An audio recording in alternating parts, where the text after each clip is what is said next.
Em nhớ cho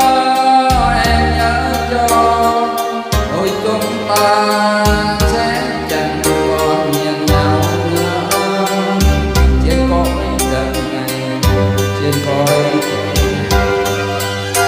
từ ngày mãi mãi không thấy nhau, từ nay mãi mãi không thấy nhau, từ nay mãi mãi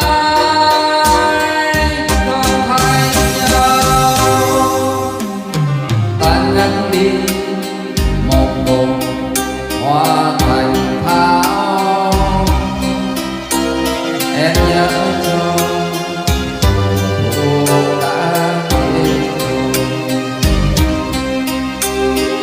Ôi ngát hương thời gian ngồi thành thảo, em nhớ cho rằng ta vẫn chờ em.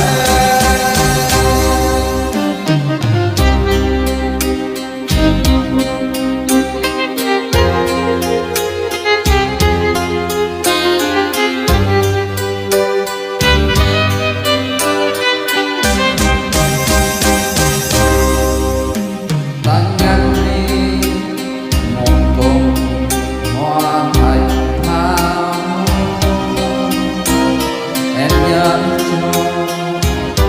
mùa khô đã chết rồi, mùa khô đã chết. Em nhớ cho mùa khô đã chết, em nhớ cho mùa khô đã chết rồi. Em nhớ cho rồi chúng ta sẽ chẳng còn nhìn nhau nữa trên cõi đời này, trên cõi đời này. Từ nay mãi mãi không thấy